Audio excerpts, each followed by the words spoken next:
मित्रों नमस्कार। आपके अपने YouTube channel PCS coaching centre में एक बार फिर से हार्दिक स्वागत और अभिनंदन है। अकबर ने भारत में सभी धर्मों में संतुलन कायम करने के लिए सुलह कुल की नीति अपनाई। तो प्यारे मित्रों, कई बार पूछा जाता है कि सुलह कुल नीति किसने अपनाई, तो अकबर ने सुलह कुल नीति अपनाई। अकबर प्रथम एक ऐसा शासक था जिन्होंने भारत में मनसबदारी प्रथा को प्रारंभ किया।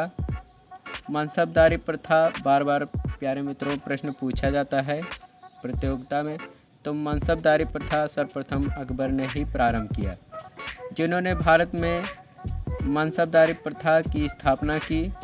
मनसबदारी प्रथा की प्रेरणा मध्य एशिया से प्राप्त होती है।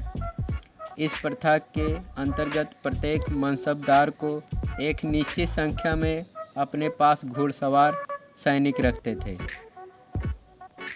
अकबर ने 1580 ईस्वी में दहसाला पद्धति या तो टोडरमल बंदोबस्त की शुरुआत की।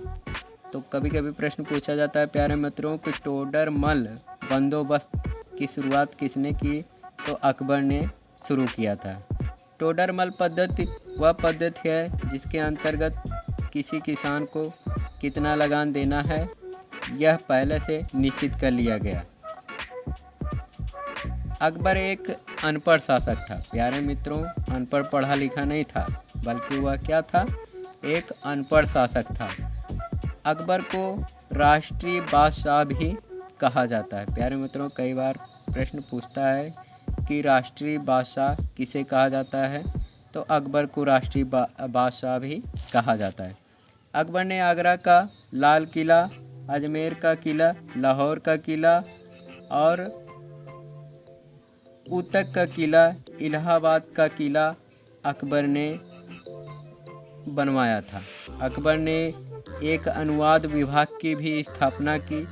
इस विभाग में है सभी संस्कृत, फारसी, उर्दू आदि में रचित साहित्य को अनुवाद करके अपने भाषा उर्दू, अरबी आदि में जो है अनुवाद कराता था।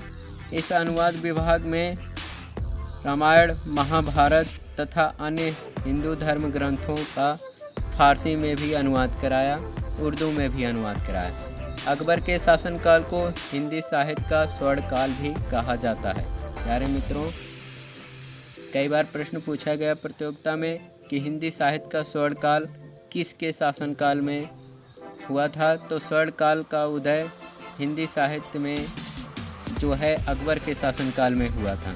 अकबर के दरबार में नवरत्न निवास करते थे, जिसमें बीरबल, अब्दुल रहीम, मुल्ला दो प्याजा, तानसेन सर्वाधिक प्रसिद्ध थे।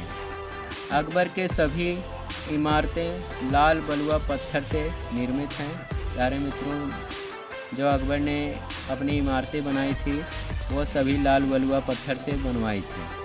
अकबर ने मुग़ल चित्रकला की शुरुआत की। इसके दरबार में 17 कुल चित्रकार थे, इसमें से 13 चित्रकार हिंदू थे।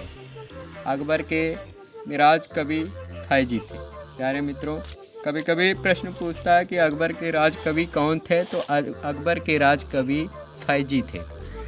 अकबर की पहली विजय 1561 ईस्वी में मालवा की विजय थी। सर्वप्रथम अकबर ने जिस स्थान को जीता था वह था मालवा, जो 1561 ईस्वी में जीती थी। और अकबर का अंतिम विजय 1601 ईस्वी में आसिरगढ़ की विजय थी। अंत में, जीवन के अंत में अकबर ने आसिरगढ़ की विजय प्राप्त की थी। 10 अक्टूबर 1605 को अकबर की मृत्यु पेचिश रोग होने के कारण हो गई थी। अकबर के मृत्यु के बाद अकबर के पुत्र सलीम जहांगीर के नाम से मुग़ल बादशाह बना।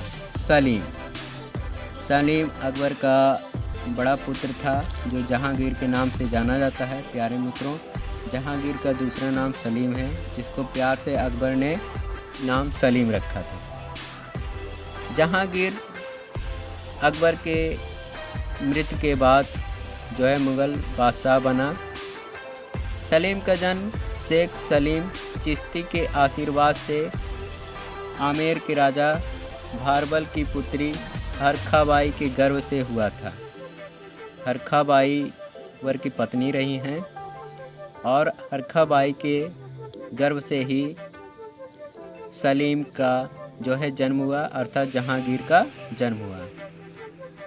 और